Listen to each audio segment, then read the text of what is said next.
Hi guys, welcome back. Today we're going to talk a little bit more about complex numbers and kind of the patterns they have and what we're going to use them for and why they're important. So we're just going to start with kind of differentiating between what types of numbers we're working with, what that means. So we have two types of numbers that we're going to work with, and it's real numbers and complex numbers. So real numbers are positive and negative numbers that are either integers, and integers are the counting numbers that could be positive or negative, so like -4, 0, 2, 10. They could be rational numbers, which are like fractions, so like 1/2 or 3/4 or something like that. That's considered a rational number. And then irrational numbers like the square root of 2 or pi that just continue on and on and on as decimals, and they can't become fractions. So any of those type of numbers are considered real numbers. And then the new type of number that we're talking about that we started working on last class was complex numbers. So complex numbers are defined as the sum of a real number and an imaginary number written in the form a plus bi. So this a part is a real number. So this a is going to be any one of the type of numbers that you see up in this part. And then this bi is your imaginary part because it has that I, which is our imaginary unit. And then the a and the b itself are both real numbers. So this I just tells you that this part is your imaginary part. Now, there's something that comes into play whenever we start messing around with complex numbers. First of all, complex numbers usually always come in pairs whenever we're solving. So if you remember last class, we solved some quadratics and we used the quadratic formula. And when we solved it down, we get answers like 2 plus or minus 3i. They always come in pairs because you always have this plus or minus. So what we're going to look at is we're going to look at the pairs of complex numbers that are like 2 plus 3i and 2 minus 3i and see if we can determine patterns and what happens whenever we do that. So down here, we're just going to go through and we're going to take those two complex numbers. So the first one and this one is -4 plus I, and then you also have -4 minus I.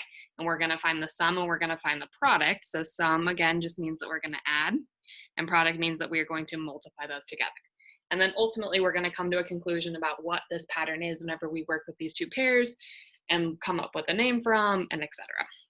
So we're going to go through and we're just going to do the sum and the product of these things. So the first one, I'm going to add -4 plus I to -4 minus I. Now I write the parentheses just so you can see that I'm really doing just this plus this, but the parentheses aren't necessary. So now we're just going to combine like terms. So if I do -4 plus -4, that becomes -8. And then if I do positive I plus negative I, those cancel out. So then we get a final answer of -8. So that means we're getting rid of the imaginary part. We just have real left over when we add these together. Okay, let's try to multiply. So if I do -4 plus I times -4 minus I, the way we multiply this is we distribute. So I'm going to first distribute the -4 to the -4. So -4 times -4 becomes positive 16. -4, and then I'm going to distribute the -4 to the negative I. So -4 times negative I becomes positive 4i. And then I'm going to distribute the I to the -4. So I times -4 becomes -4i. And then last, I'm going to do the I to the negative I. So I times negative I becomes -I squared. And then we're just going to combine like terms. So my middle terms right here cancel out because it's a positive I and or a positive 4i and a -4i. So those disappear. And now I'm left with 16 minus I squared. Now, if you remember from last class, we know that I squared equals -1. So that's a really important fact for us to remember. Because anytime I see this I squared, I'm going to replace it with a -1. So I'm going to take this I squared and plug a -1 in here. Now you have to do this multiplying first. So if I do a negative times -1, that becomes a positive 1. So this really becomes 16 plus 1, which becomes a positive 17. So again, whenever we multiply these out, we're getting it down to just a real number, and we're completely getting rid of the imaginary parts. Okay, let's do it again.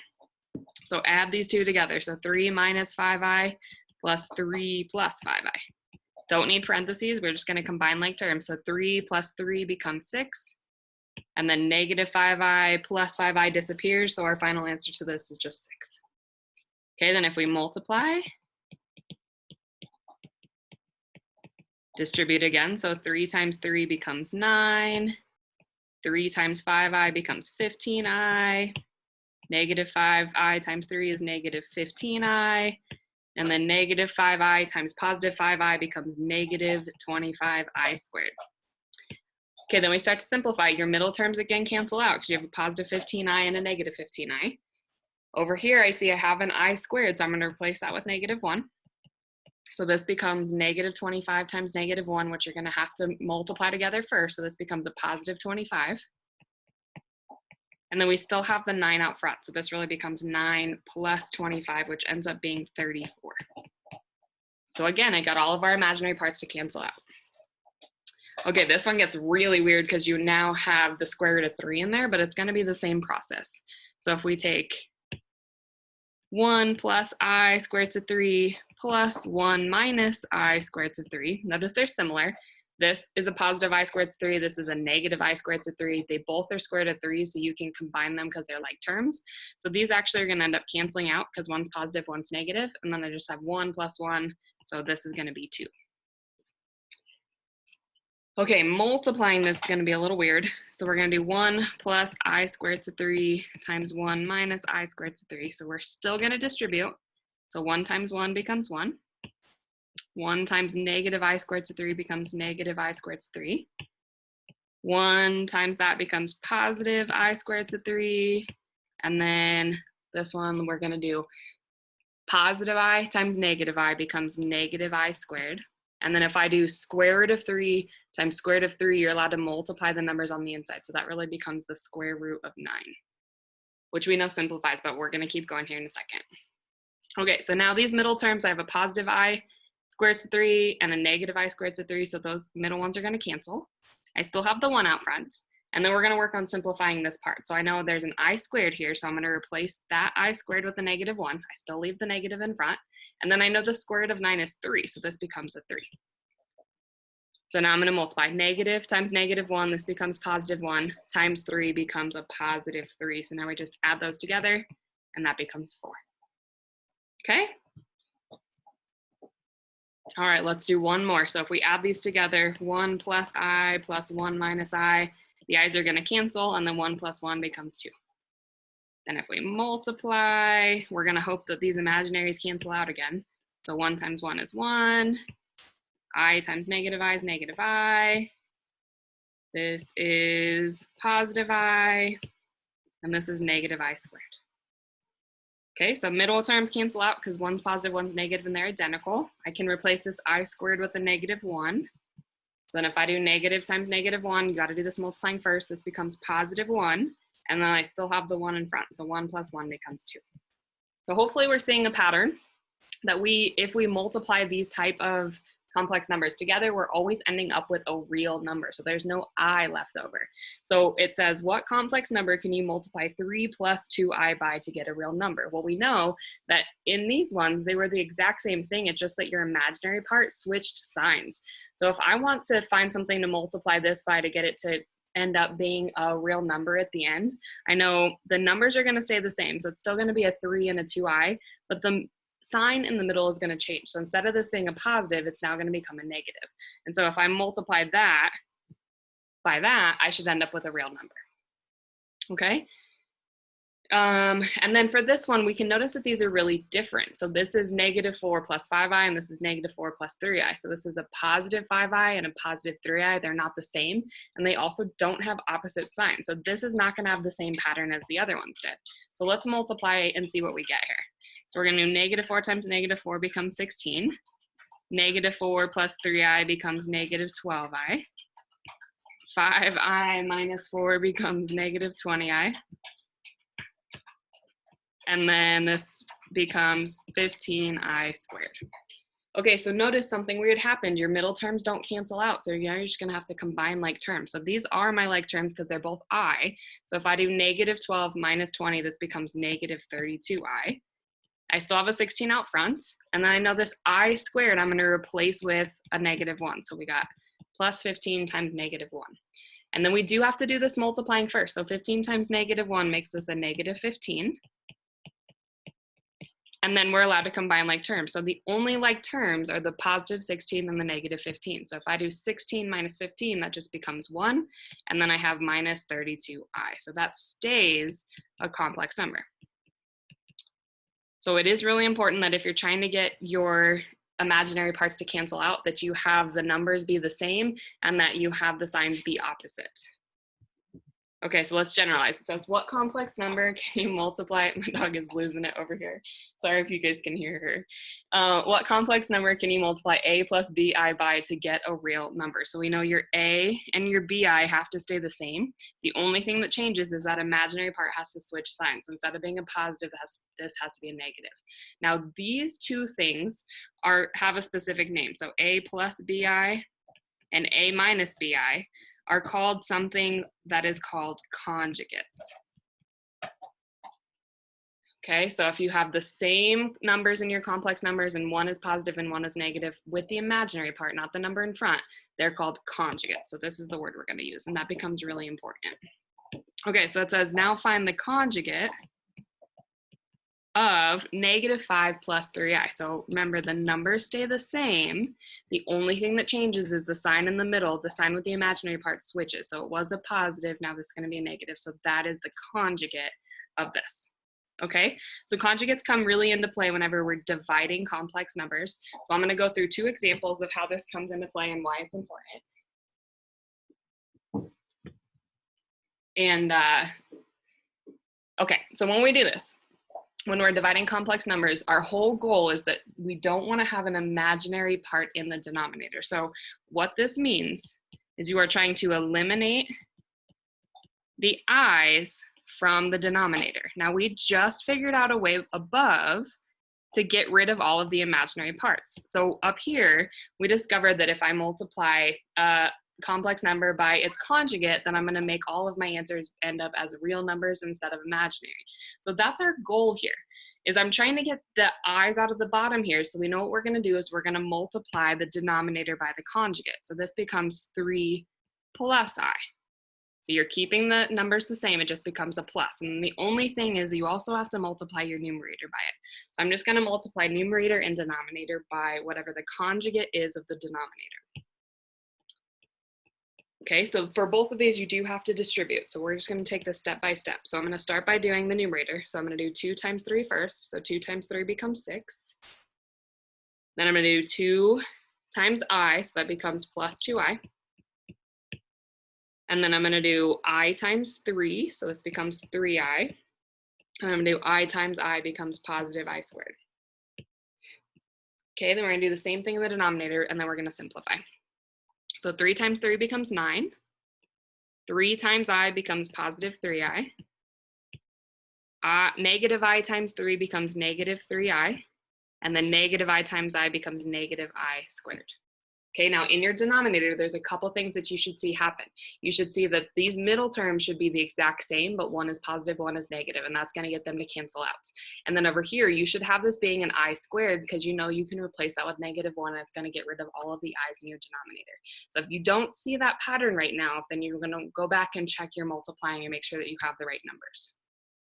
Okay, so now we're just going to simplify. So let's do numerator first. So up here, I can combine my like terms, and I can replace I squared with -1. So this becomes 6 plus, so if I do 2i plus 3i, that becomes 5i.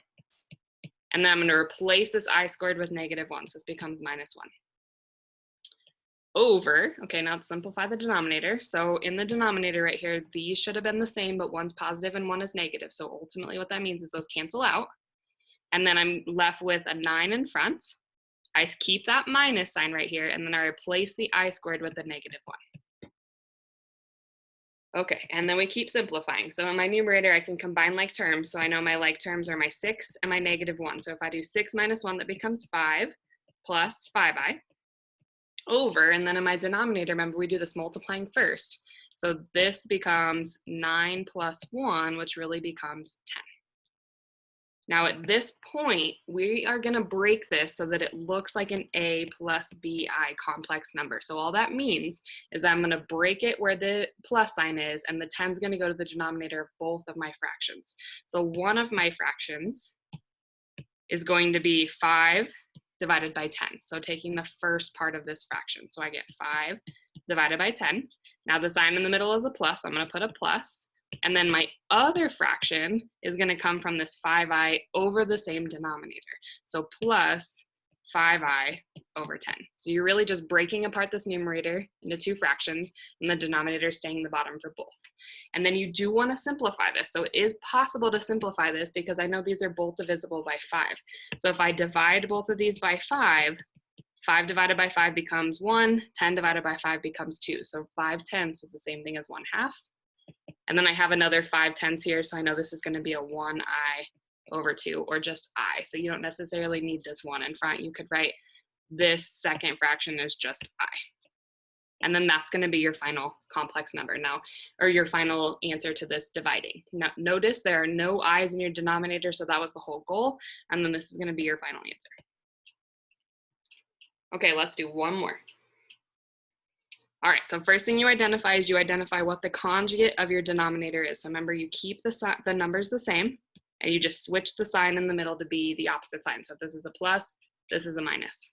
And then I also multiply my numerator by that same thing. And then we distribute. So we do 3 times 1, this becomes 3. 3 times negative 2i is negative 6i. Negative I times 1 is negative I. And then negative I times negative 2i is positive 2i squared. So just distributing it all the way out, and then I'm going to just pause. And I'm going to do the denominator. So in the denominator, we're going to do 1 times 1 is 1. 1 times negative 2i is negative 2i. 2i times 1 is positive 2i. And then 2i times negative 2i becomes negative 4i squared. Now remember, pause. Make sure that these middle two terms are the same thing but have different signs. So negative 2i, positive 2i. And then you want to make sure that you have an I squared here so that you know you can replace that with negative 1. If you don't have that pattern, go back and check your multiplying. Okay, so now we're going to simplify. So my numerator, I'm going to combine these two like terms. So these is negative 6i minus I, that becomes negative 7i. I have a 3 in front still. And then I have plus 2, and I'm going to replace this I squared with negative 1. Okay, so now we're going to do denominator. So negative 2i plus 2i, those cancel out. And then I know I can replace this I squared with a negative 1. So this becomes 1 minus 4 times negative 1. So I've got 1 minus 4, and I just replace that with negative 1. Okay, now we just start simplifying a little more. So my numerator, I have the 3 minus 7i still. If I have 2 times negative 1, this becomes a negative 2. And then in my denominator, I do the multiplying first. So negative 4 times 1, this becomes a positive 4. So this becomes 1 plus 4 in my denominator. And then I continue to combine like terms. So in my numerator, I can combine the 3 and the negative 2. So that becomes 1 minus 7i.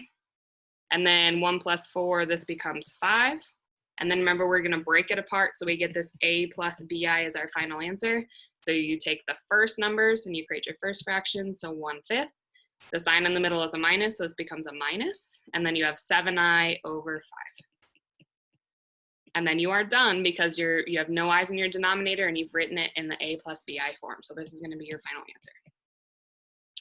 All right, guys, so what you're going to do now is you're going to go practice this. So your first questions 1 through 4 on this practice problem are going to be on solving quadratics like we did in the video from day 1 of this week.